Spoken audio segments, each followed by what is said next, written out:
He titulado el tema de hoy 10 indicadores sobre la falta de liderazgo y 4 relacionamientos necesarios para todo líder, para todo liderazgo. No están rebuscados los títulos, tienen que ver con el tema. Así que te pido por favor que tomes nota. La idea es que nos formemos como líderes y seamos líderes eficientes, fructíferos y no personas que simplemente estén ocupando una posición de eminencia, pero que no haya gravitación en el reino de Dios y nada sucede en la obra de Cristo. Porque Dios para eso nos puso, para extender su reino, para edificar la iglesia. Y sería bueno de que todos nos enfocáramos de esa manera, que no pensáramos otra cosa, sino en extender el reino y edificar la iglesia. Y vos decís, pero yo tengo familia, tengo hijos, tengo negocio. Bueno, ¿vos te crees que Dios va a permitir que no te falte la atención y la bendición para todas esas cosas? Pero la prioridad siempre tiene que ser Dios. Y cuando vos pones a alguien en primer lugar, Él te pone a vos en primer lugar y te va a dar equilibrio, te va a dar armonía, te va a dar paz, te va a dar gozo y el tiempo suficiente para todo. Amén. Algunos parece como que les puede sorprender esto que acaban de oír, pero se los digo por experiencia. Y es maravilloso poder contar con Dios en todo. Primera Crónicas, capítulo 11, versículo 9, es el texto que vamos a considerar como base para empezar a andar en este tema. Y dice así: y David avanzaba y se hacía fuerte, y el Señor de los ejércitos estaba con él. Miren qué maravilloso texto, promesa cumplida. ¿Por qué? Porque ya estaba avanzando David. No era que estaba pensando cómo avanzar, no era que estaba pensando en cómo empezar a marchar. Cuando vos marchás, ya Dios empieza a añadirte todo. Cuando vos empezás a dar el primer paso de fe, ahí Dios empieza a acomodar todo. Cuando vos obedeces a Dios y decís, Señor, yo te obedezco, bueno, ahí Dios empieza a añadir todo lo que te haga falta. Y aquí dice que avanzaba, o sea que no se quedaba estancado, no se quedaba estático, no era pasivo, no era agua estancada que no pasaba nada, sino que avanzaba. Y era un guerrero David. Ustedes saben quién bien que venció a Goliat. Y por supuesto, a medida que iba, peleaba la buena batalla. Yo me imagino que enfrentaba a soldados enemigos, a demonios, y era más que vencedor. Y así tenemos que ser nosotros también. Amén. Y se hacía fuerte. El gozo del Señor nuestra fortaleza es. Por eso tenemos que estar en su presencia, en la intimidad con Dios, buscando su rostro siempre. Y cuando estamos en su presencia vamos a sentir gozo. Y el gozo del Señor nuestra fortaleza es. ¿Cómo se puede sentir una persona gozosa? Además de súper alegre, sino fuerte también. Por eso no hay algo raro ahí, sino que es un complemento. Cuando Dios te da gozo, también te da fuerzas. Y David tenía ese complemento, tenía esa posibilidad. No solamente que avanzaba, era contundente en su avance, sino también él se iba haciendo fuerte, cada vez más fuerte. Es decir, que cada vez más comprobaba el poder de Dios ejercido a través de su propia vida. ¿Se entendió? Porque Dios te va a usar y te va a usar poderosamente. Y vos tenés que reconocer ese poder y darte cuenta que es el poder de Dios, no tu poder, es el poder de Dios. Nosotros no salimos en nuestro poder, salimos en su poder. Y es por eso que nos animamos a enfrentar lo que sea, confiadamente. Pero algunas personas entienden esto como chino básico, como que, ¿de qué está hablando el pastor? No lo entiendo. Por eso tenés que empezar a marchar, tenés que empezar a dar el primer paso de fe. Si no das el primer paso de fe, no vas a ver nunca nada de lo que estás escuchando ahora. Por eso David avanzaba, conquistaba y cada vez se hacía más fuerte. Y yo veo el andar de la iglesia así. ¿Por qué? Porque me acuerdo cuando empezamos. Y nada que ver cómo estamos hoy. Y muchos de los que están aquí, que están hace 30 años, me saben decir exactamente que es así. Porque a medida que avanzamos, nos hacemos más fuertes. porque Dios nos asiste, Dios nos respalda, Dios está con nosotros como poderoso gigante. Amén. Lo tenés que creer, iglesia, si no, no lo vas a experimentar nunca. Y el Señor de los ejércitos estaba con él. No estaba solo David, no estaba desamparado. ¿Quién estaba con David? El Señor de los ejércitos, Jehová Shammah. Es decir, que no solamente Dios, sino todo el ejército del cielo lo respaldaba. Multitudes de ángeles de Dios acampaban a su alrededor a medida que él marchaba. Por eso a veces nosotros tenemos una visión poco espiritual de nuestra realidad. En una reunión de pastores que tuve recientemente ayer en el campo, hablábamos de diferentes temas, y uno de esos temas surgió principalmente cuando estamos analizando las iglesias. Digo las iglesias en general, aquí podríamos analizar las congregaciones, porque somos una misma iglesia. ¿Amén? Y decíamos, estos pastores decían, hay iglesias almáticas. El alma es la psique, es lo que tiene que ver con la lógica, con el sentido común, con el razonamiento. Es como que hay iglesias demasiado mentales, pero nosotros tenemos que ser una iglesia espiritual que permita que el poder del Espíritu Santo fluya en medio de su pueblo. Por eso decimos que tenemos que actuar en fe, porque la fe es lo que mueve la mano de Dios. Y cuando actuamos en fe es porque estamos basados en su palabra, en su poder, en su persona y en sus promesas. ¿Amén? Y en ese sentido vamos seguros, confiadamente, y damos por hecho de que Dios está con nosotros, nos ayuda y añade y hace los milagros que sean necesarios. Amén. Por eso no dudes, iglesia, no dudes, por favor. Y ahora vamos a ver entonces, en primer lugar, uno de los indicadores que muestran que hay una falta de liderazgo. Y eso es crítico, eso es grave. Puede suceder en la casa que no haya liderazgo, puede suceder en un negocio que no haya liderazgo, puede suceder en una nación que no haya liderazgo, puede suceder en cualquier sector, cualquier orden. Primero, cuando alguien me tiene que decir lo que tengo que hacer. Qué triste sería de que hubiese un líder al cual hay que recordarle lo que tiene que hacer, cuáles son sus deberes. A lo mejor está muy consciente de sus derechos, pero como nosotros, como iglesia, ya hemos perdido nuestros derechos en la cruz. Amén. Porque nuestro Señor y Salvador es Jesucristo. Él es nuestro líder. Por eso nuestros pensamientos tienen que estar todos sujetos a Jesucristo. Y cuando estamos siendo fieles, obedientes, sumisos al señorío de Jesucristo, bueno, el Espíritu Santo va a estar indicándonos y guiándonos a toda verdad. Ahora, si no estamos sujetos al señorío de Jesucristo, vamos a estar a nuestra propia voluntad haciendo lo que se nos antoje, cómodos, personas que no tienen ni idea de la voluntad de Dios, ni de los deseos de Dios, ni están enfocados en hacer a lo que Dios le agrada. Pero aquí es triste. Cuando alguien me tiene que decir lo que tengo que hacer, eso habla que hay falta de liderazgo. Es muy triste, muy triste. ¿Lo entienden, verdad? Así que pensemos qué es lo que tenemos que hacer y no esperemos que venga alguien a decirnos, che, hay que orar, hay que leer la Biblia, hay que ir a la iglesia. Bueno, eso también habla de falta de liderazgo. Y cuando falta el liderazgo, esa persona es liderada. ¿Pero por quién? Por demonios.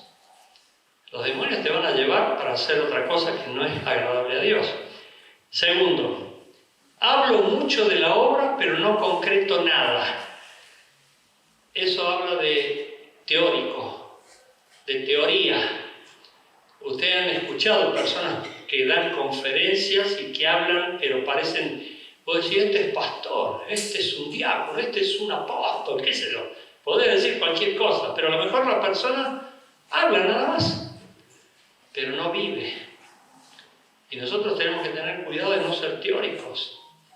Podemos hablar del evangelismo y de la necesidad que hay para evangelizar, pero no evangelizamos a nadie.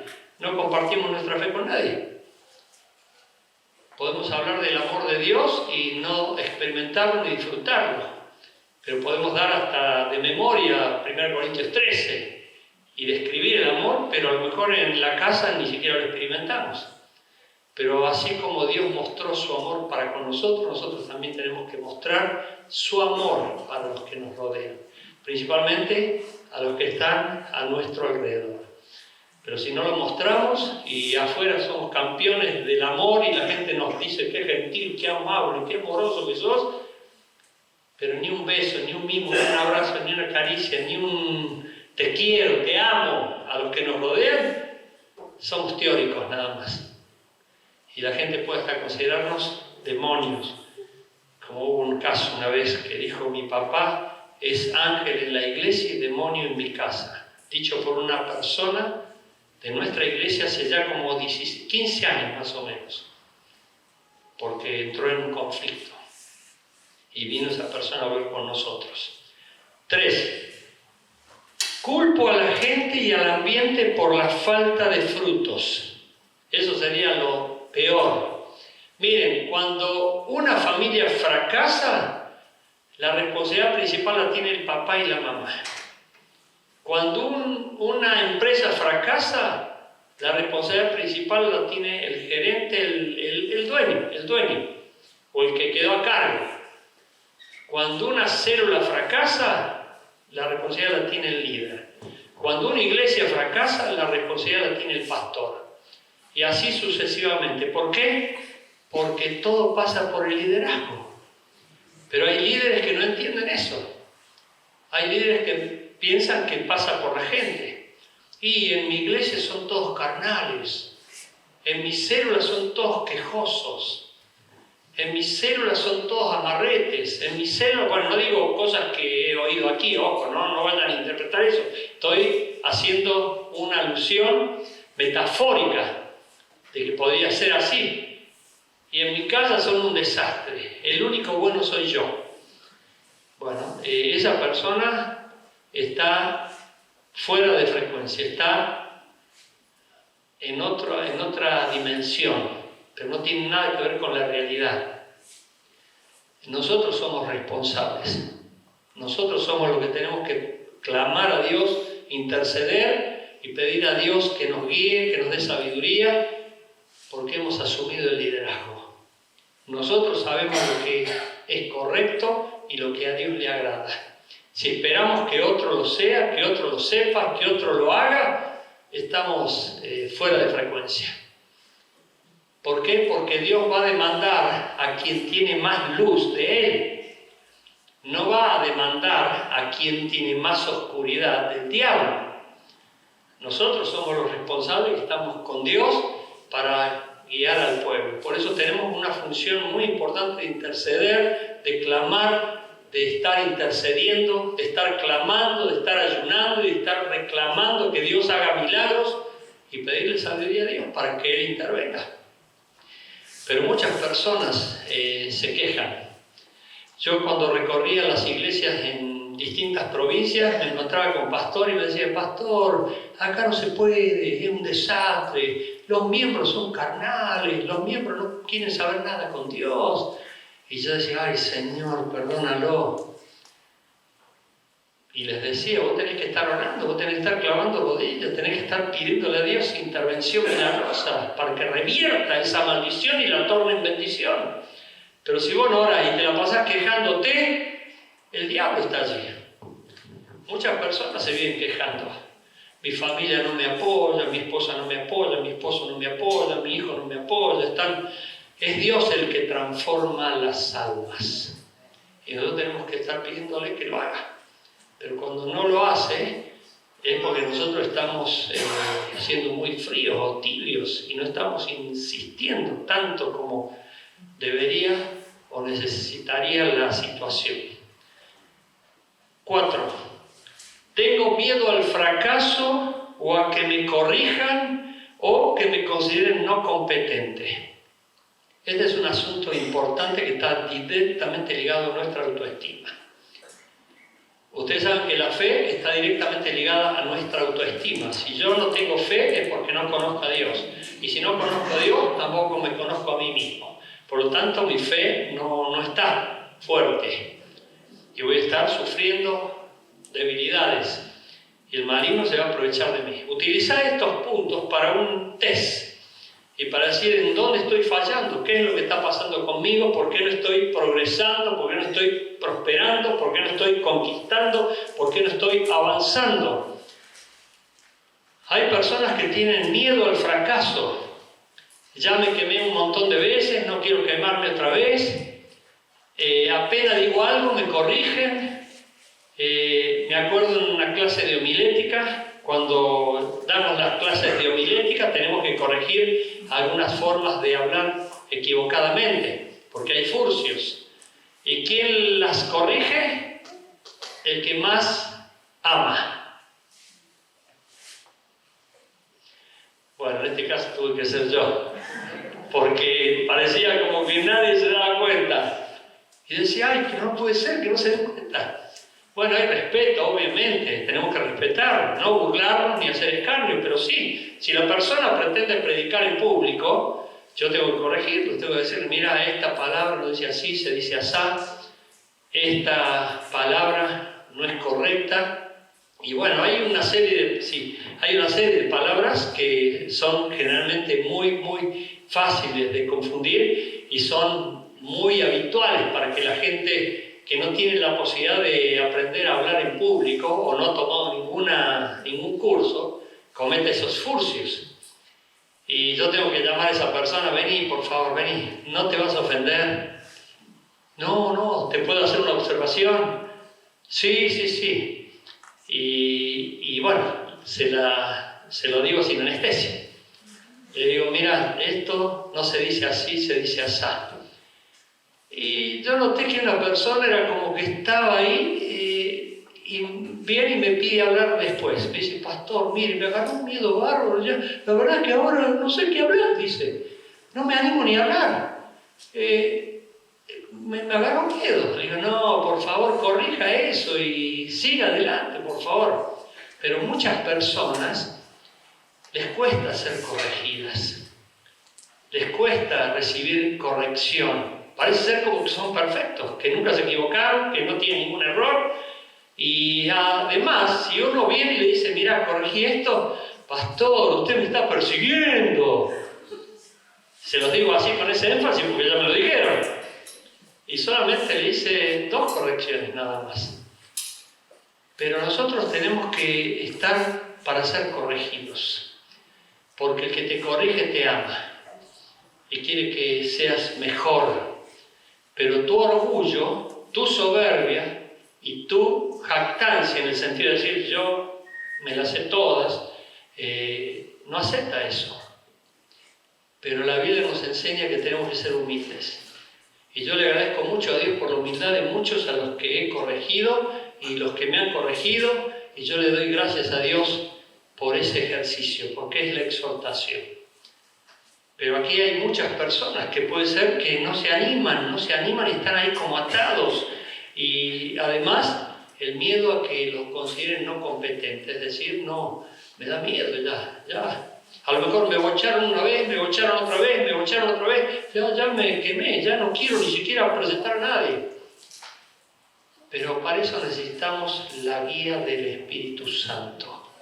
Necesitamos la guía de Dios, para que cuando pongamos la mira, demos en el blanco. Amén. Que cuando nosotros digamos algo, sea respaldado por el cielo. Amén. Porque no estamos para probar. Yo quisiera probar, a ver esto, a ver cómo funciona, pero probando nos quemamos así. Porque la gente termina diciendo, este no tiene criterios, ni siquiera sabe lo que está haciendo. Nosotros tenemos que tener seguridad en las cosas que hagamos, a menos que estemos experimentando. Y nosotros no estamos para experimentar, estamos para servir a Dios y ser guiados por su Espíritu. Por eso tenemos que pedirle a Él la guía, la dirección. y Él nos va a guiar a toda verdad. Pero sería triste que alguien se frenara y que no quisiera proyectarse porque tiene temor al fracaso o al ridículo o a que le digan que, bueno, no sirve su propuesta o que no va. 5. Siempre hago lo mismo y no corro ningún riesgo. Ese es otro tema. Nosotros en el liderazgo siempre corremos riesgos. ¿Por qué? Porque estamos enfrentados a gigantes, estamos enfrentados a demonios. Vos cuando le decís, heme aquí Señor, cuenta conmigo, ¡pum!, hay 10 millones de demonios apuntándote con flechas y saetas inmundas. ¡Ay, pero no me lo esperaba!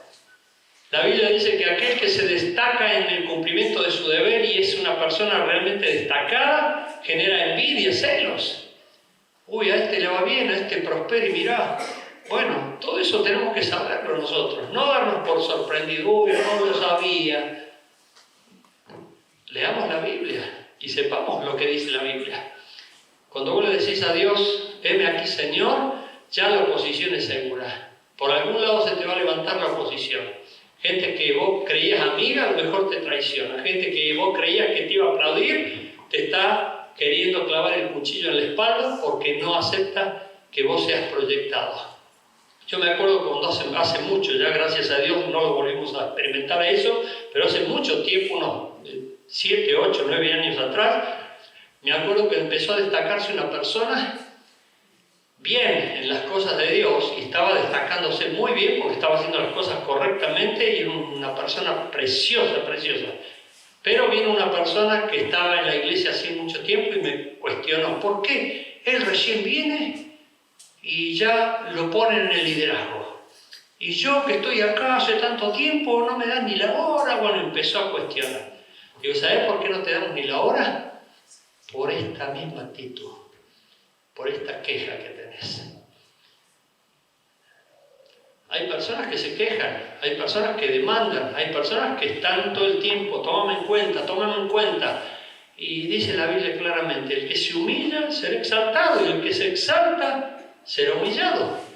Nosotros tenemos que saber todo eso y no esperar cosas equivocadamente.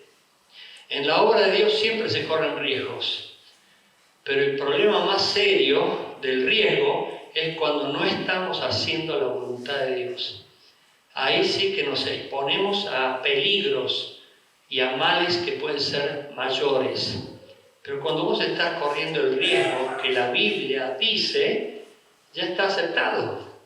Vos sabés que si predicás a Cristo te pueden rechazar, te pueden escupir la cara, te pueden hasta dar latigazos, te pueden echar, porque eso lo hicieron con Cristo. Pero son riesgos previsibles que te van a hacer terminar diciendo, Señor, soy bienaventurado por vos, porque cada vez que hago esto, dice Jesús, cada vez que hicierais algo a mi favor y recibas oposición, bienaventurados sos. Por eso somos bienaventurados cuando el mundo nos escupe, nos desprecia, nos rechaza, pero eso ya es un riesgo previsible, es algo que ya está previsto en la palabra de Dios y tenemos que saberlo. Pero hay personas que no quieren correr riesgo y eso es miedo, no se animan, eso es miedo. 6. Trato de no quedar mal con nadie ni exhortar a nadie. Este es otro asunto. Miren, hay poco ejercicio de la exhortación, pero no estamos hablando de la exhortación vil, de la exhortación egocéntrica, porque hay una exhortación maligna, en el sentido de decir, yo te exhorto a vos para demostrarte que yo soy mejor que vos. Por supuesto, la persona no va a decir eso, pero la actitud puede demostrar que está como pensando eso. La Biblia dice que tenemos que exhortar con amor. Y Gálatas capítulo 6, versículo 1, dice que tenemos que exhortar considerándonos como que también nosotros podemos caer en el mismo error o pecado. Pero hay personas que, por supuesto, no están exhortando a nadie. ¿Por qué? Porque quieren quedar bien. Son líderes que quieren quedar bien. Y ese liderazgo no sirve. Porque nosotros no podemos quedar bien con el diablo. Y a veces hay personas que pueden estar actuando de parte del diablo. Y el líder tiene que decirle algo. Mira, hermano, disculpame, pero tu actitud no es correcta, así que fíjate, cambia, mejorá, o fíjate en esta situación que no se condice con lo que la Biblia nos enseña. Y ahí corremos el riesgo, sí, de que la persona se ofenda. Porque la Biblia dice, exhorta al necio y te ganará su odio, exhorta al sabio y te ganará su aprecio. Y ahí te vas a dar cuenta si exhortaste a un necio o a un sabio. Si es sabio, te va a agradecer, te va a decir gracias, hermano, muchas gracias, no me había dado cuenta, o te agradezco que me estés diciendo esto para mi bien. Yo me acuerdo, Inés Tolaba, cuando yo le decía algo, bueno, ella decía, ay, gracias pastor, le agradezco muchísimo. Y siempre me decía, ¿usted tiene algo para observarme? ¿Tiene algo para decirme? Y yo cuando tengo algo para decirle a quien sea, ustedes saben bien, yo se lo digo, no se los mando a decir. Pero es un precio a pagar, porque eso hace que la gente no te quiera, que no seas popular, que la gente ya se cuide con vos. Pero es el precio que tenemos que pagar por servir a Cristo. Preferimos agradar más a Dios que a los hombres. Amén. Pero ves personas que le tienen miedo a la gente. No, si le digo algo a este hermano se va a ir. Si le digo algo a este hermano, esto estoy hablando por conceptos que escuché, ¿no? Porque una vez en una iglesia, me acuerdo, en una ciudad fuera de esta provincia, me dice, hay un hermano en la iglesia que tiene un carácter fuertísimo y por ese hermano se han ido como 10 hermanos de la iglesia porque los trata re mal. ¿Y qué le dijiste vos? No, yo no le dije nada. ¿Qué hiciste? Le estaba diciendo esto a un pastor. ¿Y qué hiciste? No, yo le pido a Dios, estoy orando a Dios, que Él lo convenza. Recuerden que lo que podemos hacer nosotros no lo va a hacer Dios. Digo, mirá, tenés que sentarte y decirle todo lo que sea necesario. No. Y yo, pues se va a enojar, me decía. Y bueno, es el riesgo que corremos.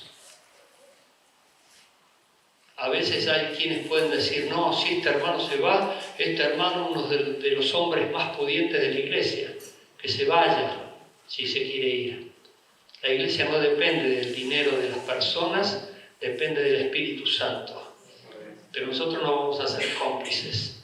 Tenemos que agradar a Dios antes que a los hombres. Alguien me dijo una vez, contándome un problema pecaminoso, yo le dije, ¿y vos qué hiciste? No, yo no hice nada, pastor, por eso le vine a contar a usted. Vos me estás murmurando a mí para que yo siga la murmuración. Digo, no. Autorizame a mí para que yo vaya y lo confronte en tu nombre. No, pastor, no haga eso. Entonces estás murmurando conmigo. Y yo tengo que ir a confrontar a esa persona, ¿y qué le digo? Bueno, un pajarito me lo contó. No me meten en ese lío, pastor, no me meten en ese lío. Bueno, hay personas así. Pero es el precio que tenemos que pagar por defender la causa de Cristo. Pero eso tiene respaldo celestial cuando lo hacemos en el amor de Cristo y en el mejor deseo de edificar a la iglesia de Jesucristo. Amén.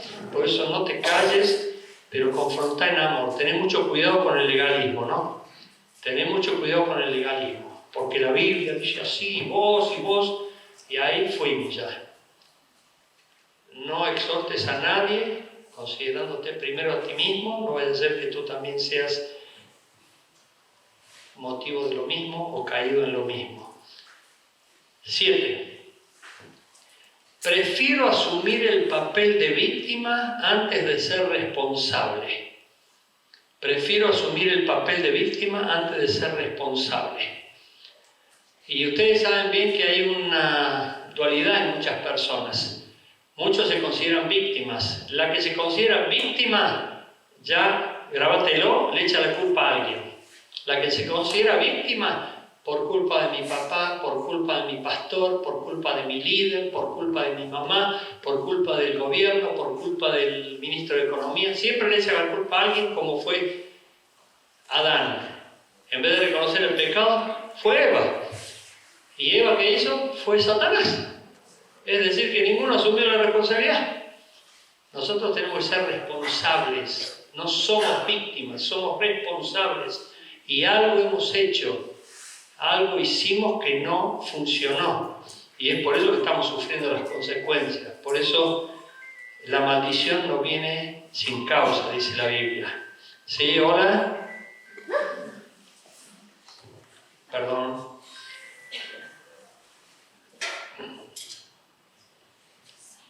Ocho. Estoy muy pendiente de la gente en vez de tomar decisiones con convicción.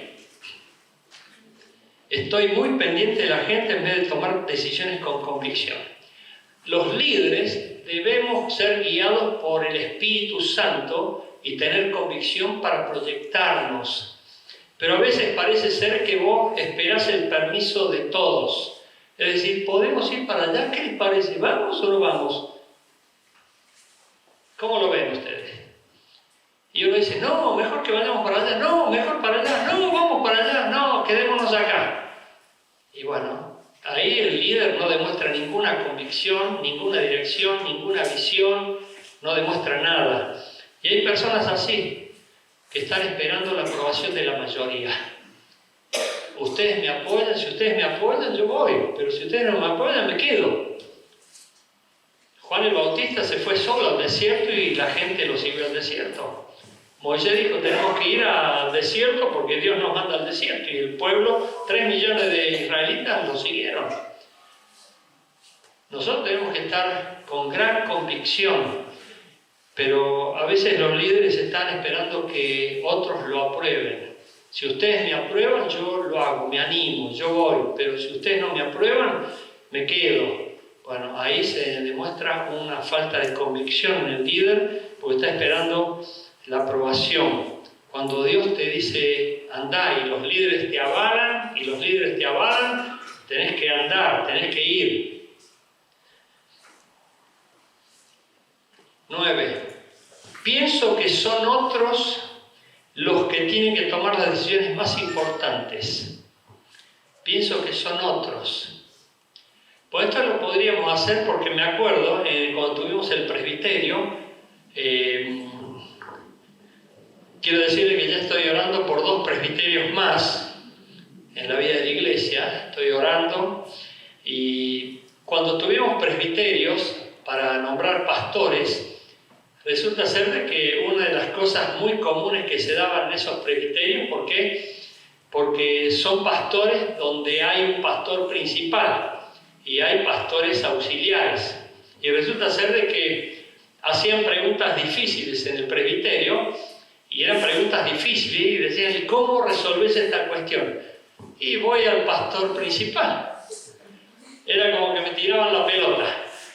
Bueno, pero a veces estás solo. A veces tenés que resolver cuestiones que vas a tener que lidiar solo en las cuestiones de ética o lo que sea cuando te toca liderar. Pero hay personas que parece que no toman decisiones en el sentido de que son comunes, son básicas, porque a veces no están teniendo el coraje para enfrentar el desafío y creen que solamente son otros los que tienen que tomar esas decisiones. Y no es así, porque ya Dios nos ha dado la autoridad para marchar y hacer todo lo que sea necesario dentro de las posibilidades avaladas por el liderazgo. Pero ni eso siquiera, es como que no me animo, es que no voy, y es por eso que hay personas que no avanzan, no conquistan, están siempre en el mismo lugar. 10, último. Creo que yo debo ser responsable solamente por el área asignada y nada más. Bueno, ese también es falta de liderazgo. Hay personas que creen que solamente les toca eso. Yo no soy responsable de nada más. Cuando Dios te levanta como líder, te levanta como líder de su iglesia.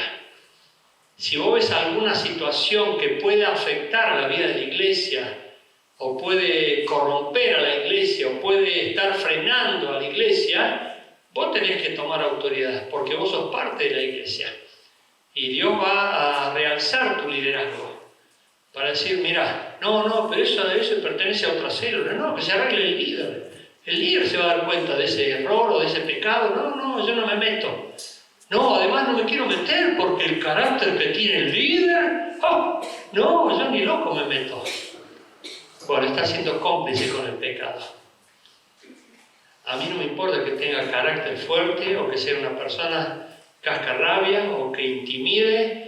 Vos vas y la confrontás en el amor de Jesús y le decís, perdón hermano, discúlpame, pero te quiero compartir esta situación. A lo mejor no la ves vos como yo, a lo mejor me estoy equivocando, pero acá te quiero decir que esta situación es peligrosa para la vida de la iglesia o para la causa de Cristo. Porque si no somos cómplices y estamos favoreciendo el pecado o haciendo que la situación esté corrompiéndose en algo que tiene que ser corregido. ¿Amén?